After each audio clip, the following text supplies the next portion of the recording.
Imagine you've just landed this incredibly fast-paced job in a major tech hub, right? Yeah, you're the new kid on the block. Exactly. You are totally overwhelmed. You're learning the ropes. You're, just trying to figure out where the coffee machine is, trying to remember the names of your own team members. No, the absolute worst part of starting a new job. Right. And then suddenly, out of nowhere, you are assigned an international business trip.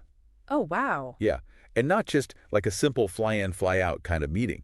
You have to go over there, act as a translator, and be the main business liaison for a massive deal. That is terrifying. It really is. So, how do you handle that immense pressure to perform, to, prove you belong, and to somehow actually grow from an experience that is currently making your stomach just tie itself in knots? Well, I mean, the sheer weight of that expectation is staggering. And it's a scenario that so many of you listening right now have faced in one form or another. Oh, absolutely. You step into a new arena, the stakes are suddenly raised, and that imposter syndrome just kicks into absolute overdrive. Right. Your instinct is just to completely panic. Exactly, which is exactly what we're going to unpack today. And that is why I'm so excited about the source material we are jumping into for today's deep dives. We're looking at an excerpt from a lecture delivered in Hwasong in February of 2026. Lecture 13987 to be exact. Yes, lecture 13987. And the focus is specifically on the study direction on overseas business trips. It's super specific. It is. And the scenario in the text perfectly describes this developer from Panyo, which is, basically South Korea's Silicon Valley, who is preparing for a truly daunting trip to Tokyo. Right. And the mission for our analysis today is to extract the core wisdom from this lecture to help you, the listener, fundamentally reframe your own workplace anxiety. Because we all have it. We all do. We're going to examine how to avoid the dangerous trap of, trying too hard. And we are going to uncover a surprising, just incredibly profound philosophy for a long-term career growth that this source presents. It's really a complete structural shift in how we view our daily work and our place in the world. Okay, so to solve this Panyo developer's crippling pressure to somehow, just do well in Tokyo, we have to start by looking at a radical redefinition of the actual environment they're stepping into. Right. Because the developer feels incredibly burdened. I mean, they are terrified about applying principles, making judgment calls on the fly, messing up the translation in this high-stakes foreign environment. Well, yeah, because when we're handed a huge responsibility, the immediate human instinct is to look inward, right? Yeah. We ask, am I smart enough for this? Will they find out I'm a total fraud? We view the business trip or, the new project or the big promotion as this brutal, isolated test of our individual worth. But the mentor in this lecture just stops that specific train of thought dead in its tracks. The very first piece of instruction given to this panicked developer is complete paradigm shift. Yeah, it really is. The mentor points out a glaring blind spot. They state that the workplace actually created this environment for the developer. Right. Like, if the company didn't send you, you simply wouldn't have the opportunity to go to Tokyo in the first place. Therefore, your immediate emotional response shouldn't be anxiety. Which is wild to think about. It is. The response should be saying, thank you. The text specifically mentions thanking the chairman and your senior colleagues. Wait, time out. I have to push back here. Okay, go for it. Because, if I'm having a literal panic attack about messing up a multi-million-dollar Japanese tech deal, right, and my mentor tells me to just, be grateful to the boss, I am going to feel incredibly dismissed. Oh, totally. It sounds tone deaf. It sounds like old school corporate compliance, or even like a bit of toxic positivity. How does forced gratitude actually relieve the very real, very biological performance anxiety this person is feeling? I get that. But the source text actually anticipates that exact skepticism. Yeah. It explicitly defines acknowledging this gratitude not as some polite gesture, not as kissing up to management, but as an actual skill. It uses that specific word. This skill. Yes. Furthermore, it argues that if you lack the skill to recognize what society gives you, you are capped. You cannot advance to the next level of your career. I'm still struggling with the word skill here. How do you even measure gratitude? It's an emotion? I can't put proficient in Python, C++, say, and gratitude on my resume? Right, the ATS would just throw your resume right out. Exactly. So how is this a measurable professional competency? Okay, so think about the psychological mechanism at play here. When you're anxious, your internal monologue is entirely ego-driven, right? Yeah, it's all about me. Exactly. It's, I must prove my worth. I must justify my salary. That puts you in a defensive survival state. Your cognitive bandwidth is just eaten up by fear. Oh, I see. But by framing gratitude as a competency you actively deploy, it fundamentally shifts your internal focus. The monologue becomes, I am utilizing an opportunity that was heavily resourced and provided to me. Oh, wow. Okay, I think I see the mechanism now. It neutralizes the ego entirely. Exactly. Because if I believe I'm this lone hero and entirely responsible for my success, then the flip side is that I am 100% responsible for my failure. Which is what causes the panic. Right. But if this trip to Tokyo is actually a multi-million-dollar stage that my company built, then I'm just an actor walking onto a set. The lighting, the script, the props, they were already prepared by an entire crew. That analogy hits the nail right on the head. You are no longer the lone hero carrying the weight of the corporate world on your shoulders. You are simply the beneficiary of a deeply resourced environment. That does take a lot of the pressure off. It does, and the text makes a hard line in the sand here. If you don't have the capacity, the active skill, to perceive that the environment was gifted to you, you're trapped in this isolated, highly stressful view of your own achievements. You literally cannot grow into a leadership role with that mindset. Okay, so actively deploying gratitude neutralizes that immediate ego panic. That definitely lowers the heart rate.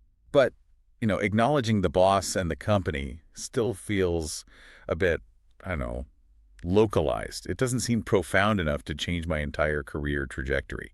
Does the lecture expand on this? Oh, it expands it dramatically. The scope of gratitude in this lecture blows right past the walls of the corporate office. Okay. The mentor challenges the developer to look at the hidden, massive supply chain of their personal success. The supply chain of success. Yeah. The text stakes this gratitude must expand to nature, to a divine force, noting that the specific name one uses for that force is totally irrelevant.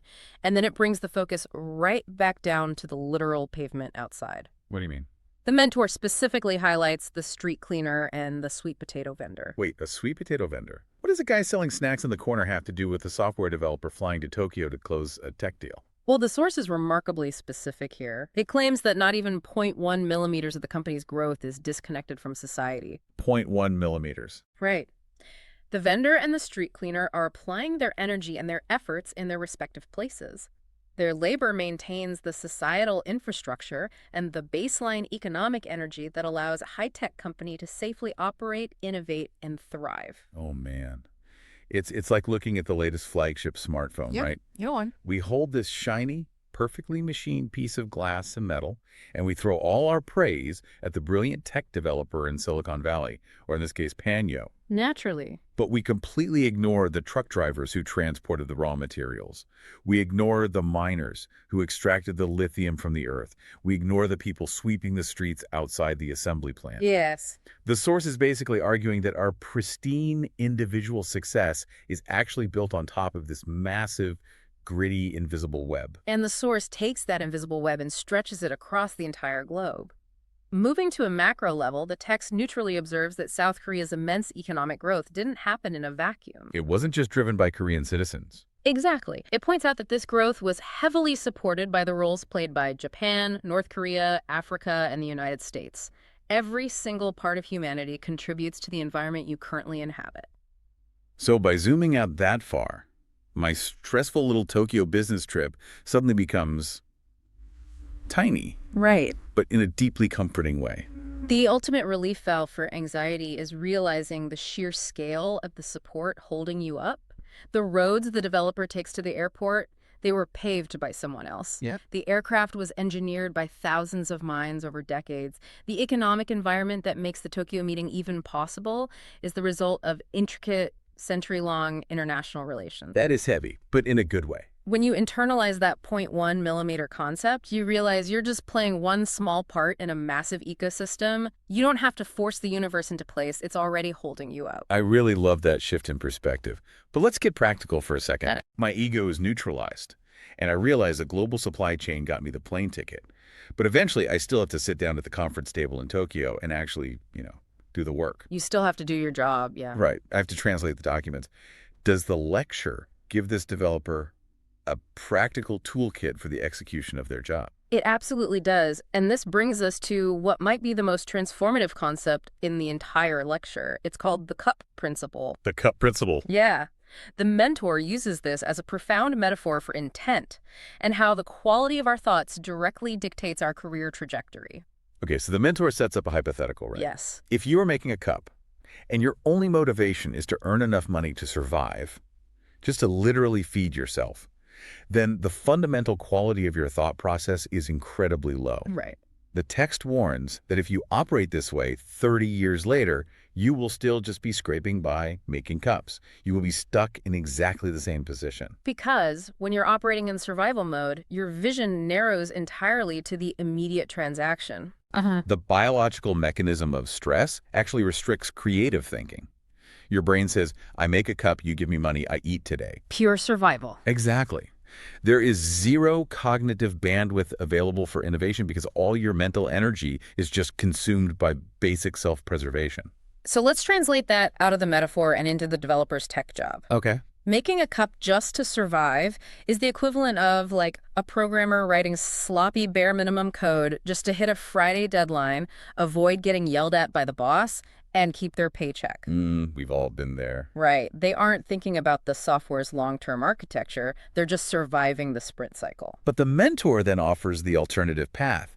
If you change your thought process and you make that exact same cup or write that exact same line of code for the person who will actually use it, everything changes. Because your intent shifts. Right. You start thinking about how the cup will feel in their hand or how your code will serve the next developer who has to read it.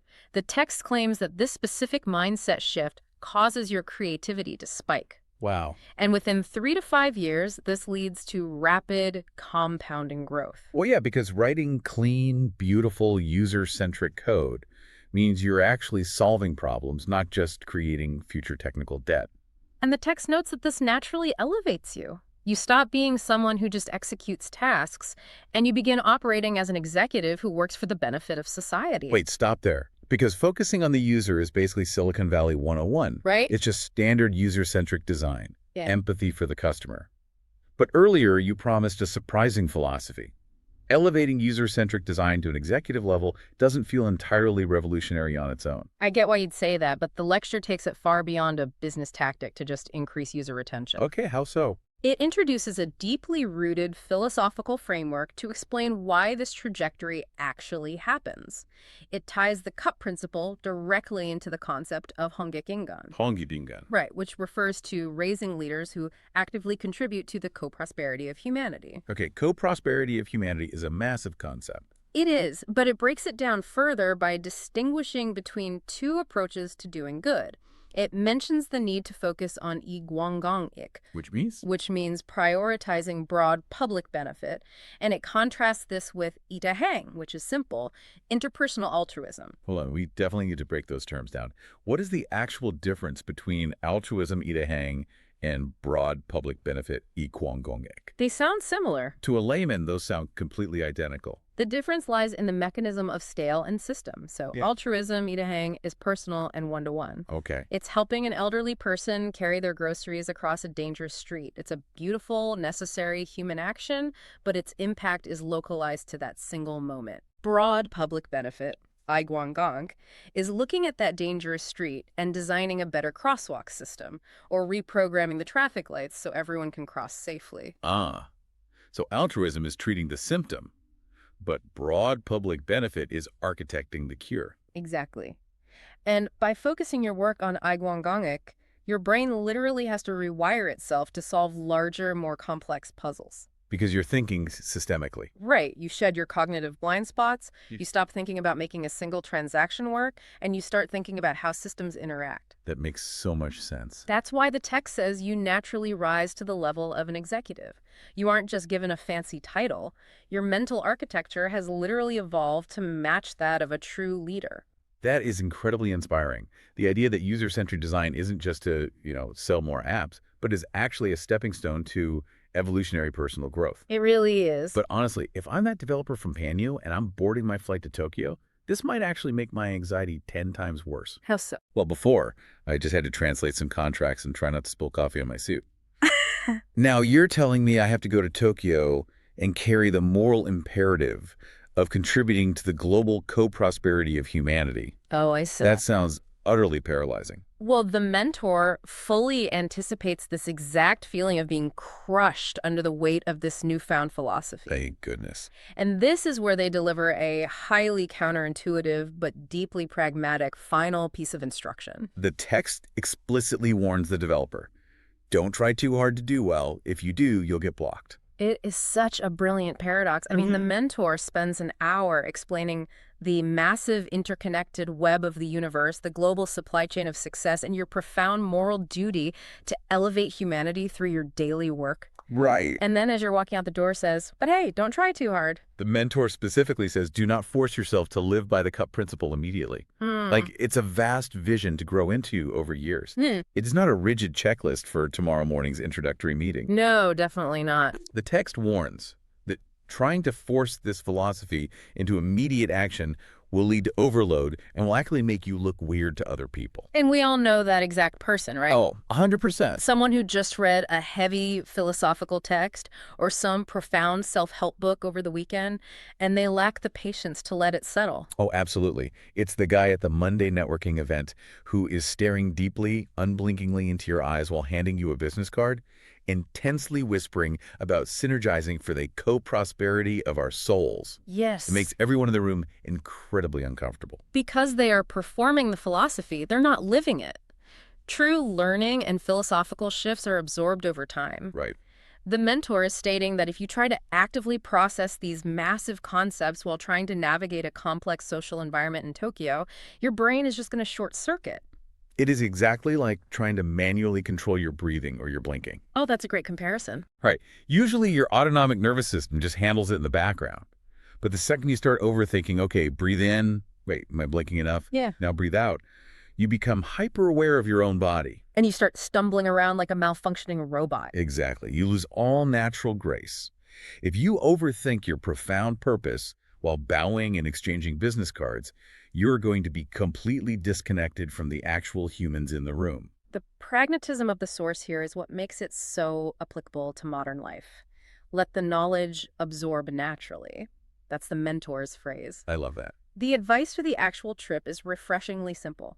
Just go to Japan with a relaxed mind, say thank you for the environment, and treat the people in front of you well. That is the entire behavioral checklist. You do not have to preach the cup principle to the Japanese executives. You don't have to explain the global supply chain to the barista making your coffee. Please don't. Right. You just have to be a good guest, be grateful for the opportunity, and trust that the understanding itself is quietly doing the heavy lifting in your subconscious. The greatest takeaway for you as a listener here is the absolute permission to relax. Yes. Understanding the mechanism of gratitude, recognizing the interconnected web of your success, and aiming to serve the end user. Those concepts are just the seeds. Just planting them is enough. Exactly.